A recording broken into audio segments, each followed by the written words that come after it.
I never meant to fall for him, not my best friend's father. But the truth is, he was the only man who ever truly saw me. Pause, soft music fades in. Before we begin, tell me where you're watching from and what this story feels like to you. Speech balloon. I had known him all my life, in the sense that I had seen him at birthday parties, family dinners, and the occasional lazy Sunday afternoon when I'd come over to visit my best friend.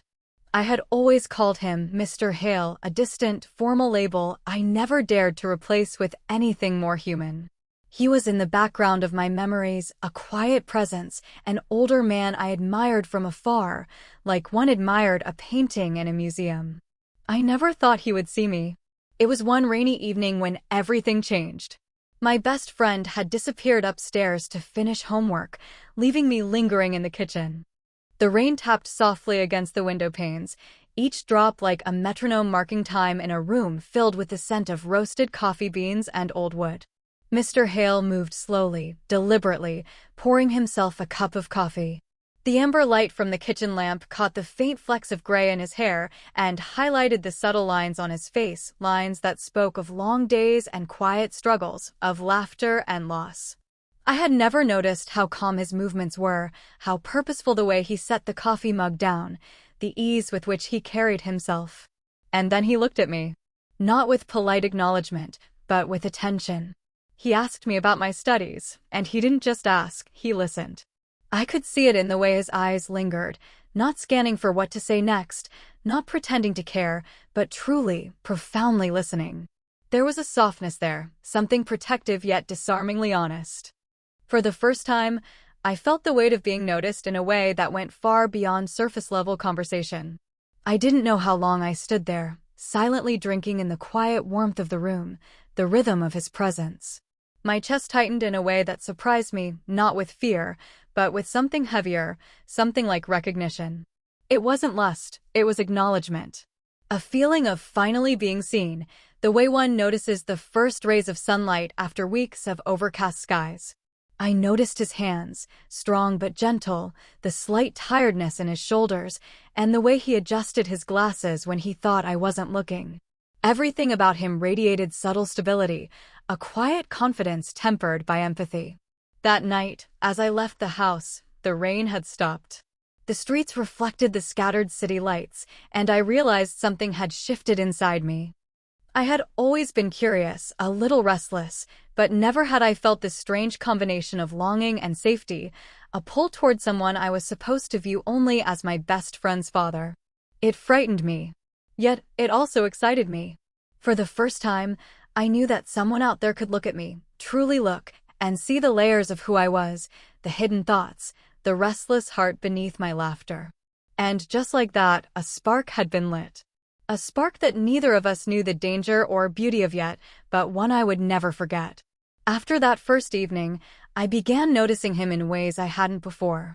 It wasn't that he had changed, he was still Mr. Hale, calm, collected, and impossibly composed, but somehow I saw him differently. The small, seemingly insignificant moments started to carry weight. I realized I was paying attention, waiting for them. The way he would tilt his head slightly when listening, the quiet hum of his voice when he spoke, the subtle warmth that radiated from his presence. It started innocently enough. He would ask if I wanted tea when I visited, or mention a book I might like. Sometimes, when our hands brushed over the same coffee mug or a stray notebook, a shiver ran through me, subtle, fleeting, but undeniable.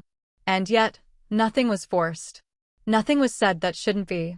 Every gesture felt careful, deliberate, like he was aware of some invisible line neither of us had crossed. The restraint made my heart pound in ways I didn't entirely understand. I found myself lingering longer in the house, under the pretense of helping my best friend or just visiting. I'd find excuses to sit in the kitchen while he worked, watching him in silence, noticing the way the light caught his features, the softness in his eyes when he thought no one was looking.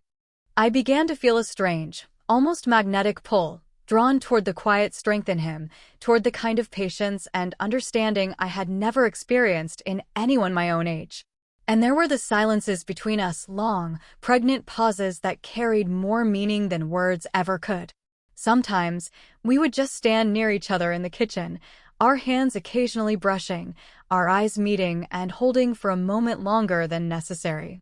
I could feel the rhythm of my own heartbeat in those pauses, and yet I never dared to speak of it. He never did either, and somehow, that made everything feel safer, more intimate. It wasn't just attraction, it was recognition. I felt seen, acknowledged, understood in ways that left me both elated and terrified.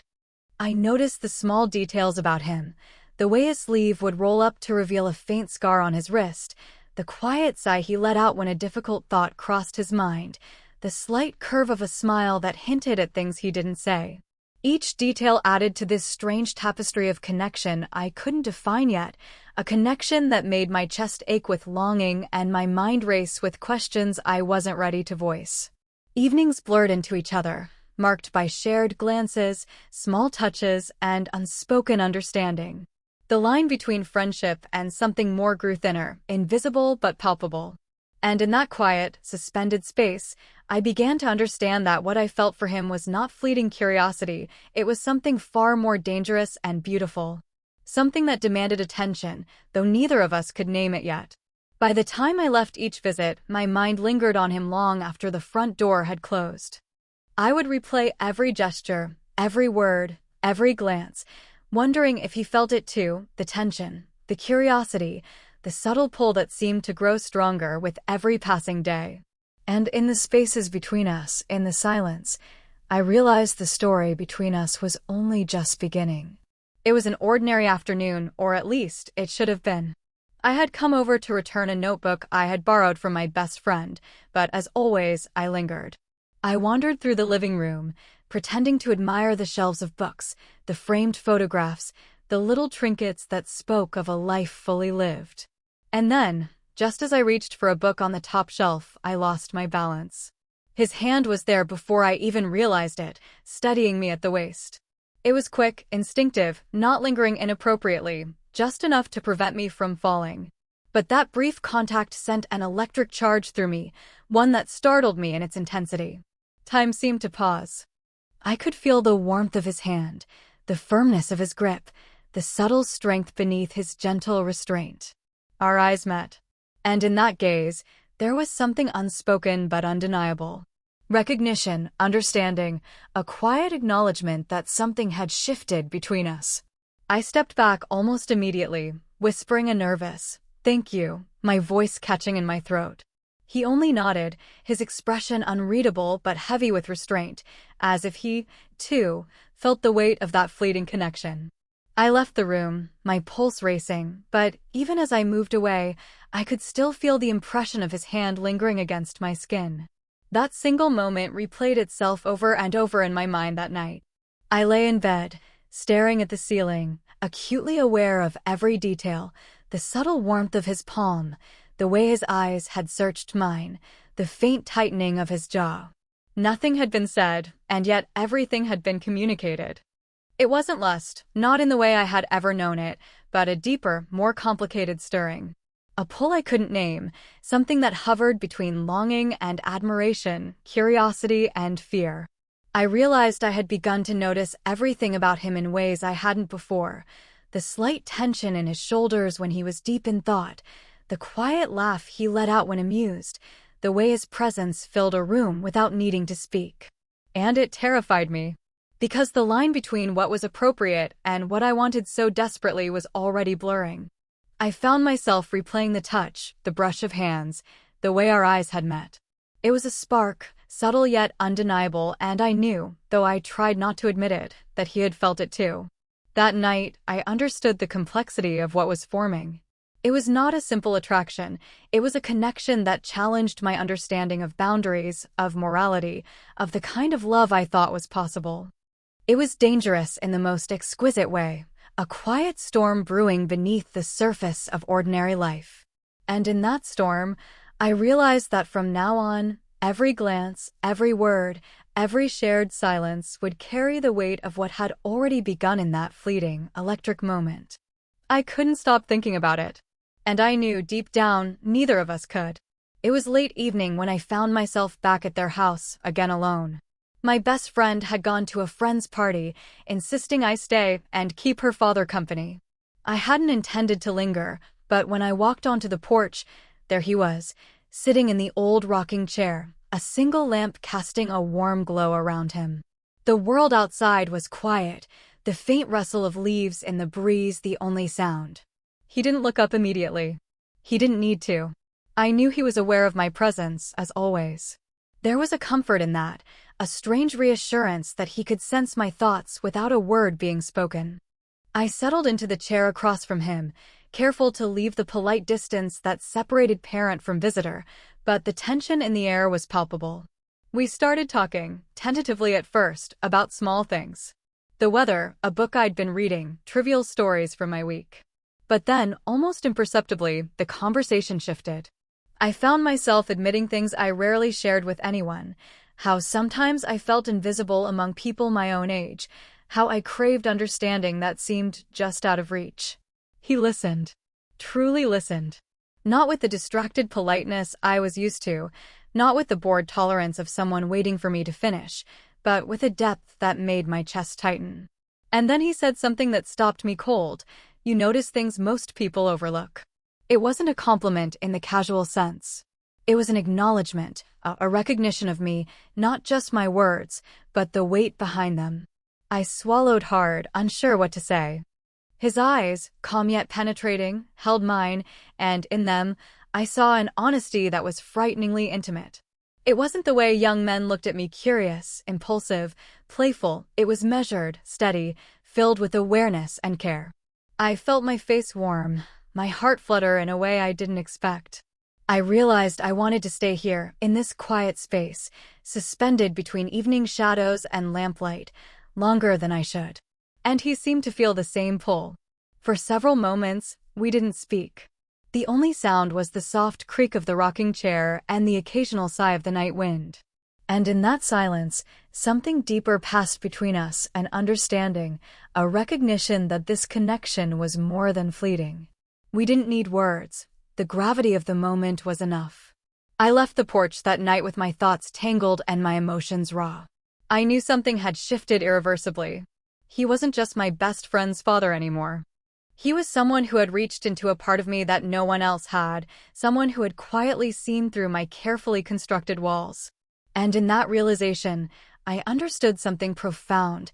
My life had changed, irrevocably, in the span of one conversation, one evening, one shared silence. I didn't know what would come next, but I knew I could no longer ignore the pull between us. The days that followed were heavy with unspoken tension. What had once been casual visits, quiet conversations, and small, lingering glances now carried an invisible weight. Every encounter felt charged, every silence between us loaded with meaning. And the outside world, innocent in its own way, began to intrude. It started subtly. Whispers in the hallway, half-jokes from my best friend, teasing about her father, paying extra attention to me. She laughed, thinking it playful, but I felt the sting of reality. Even the neighbors' curious glances, the casual questions about why I was spending so much time at their home, added layers of guilt and caution I hadn't felt before. The line between what was safe and what we both wanted began to blur, and the tension became almost unbearable. I tried to avoid him.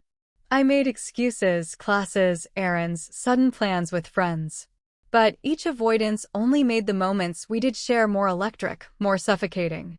When we accidentally passed in the kitchen one evening, our hands brushed lightly, a fleeting contact that sent my pulse racing. I stepped back, apologizing, unsure what to say. His reply was quiet, calm, but weighted with meaning. You don't owe me that. Those words struck me harder than any overt confession could have.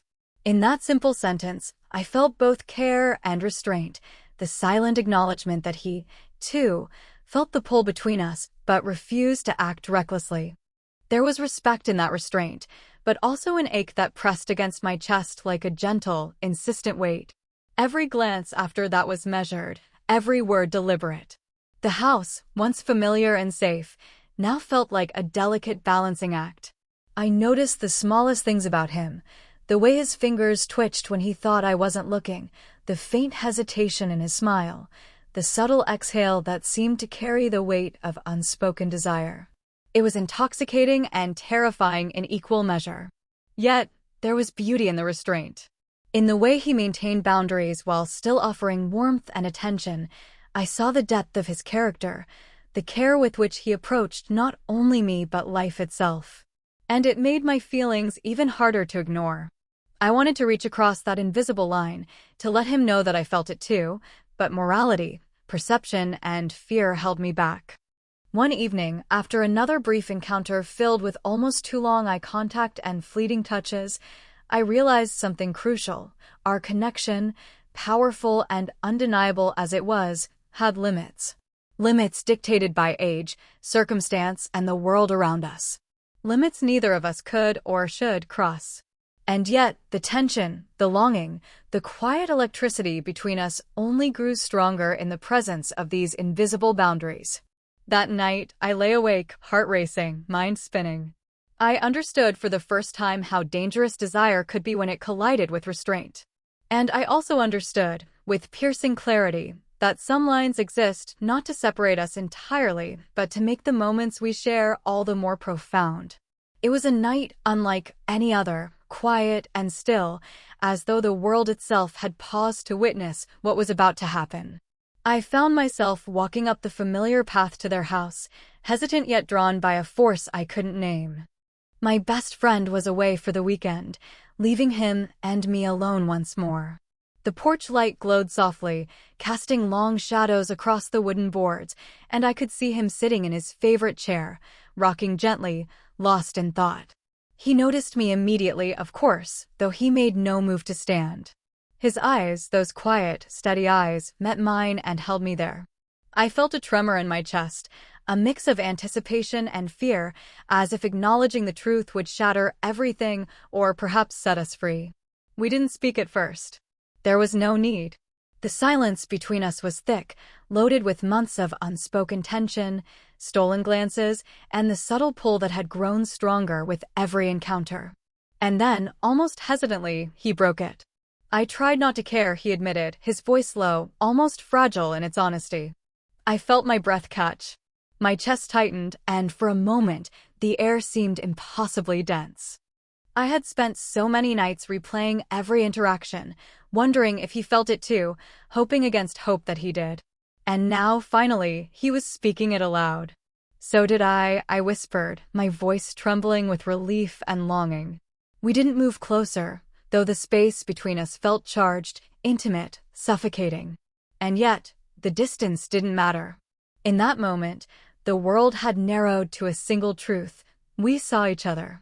Not as an older man and a young woman, not as my best friend's father and her companion, but as two souls who had quietly recognized one another, entirely and without pretense.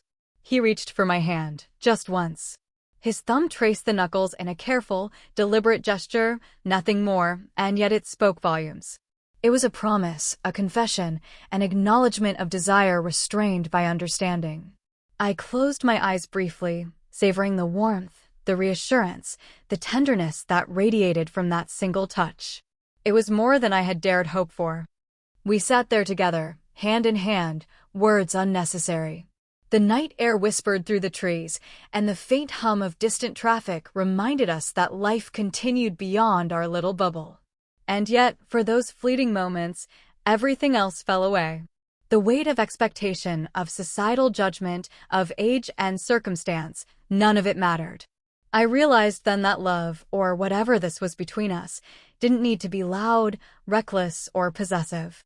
It could exist in pauses, in quiet admissions, in the subtle brush of fingers and the steady gaze of someone who truly understood you. By the time I left that night, I carried with me a warmth that would not fade.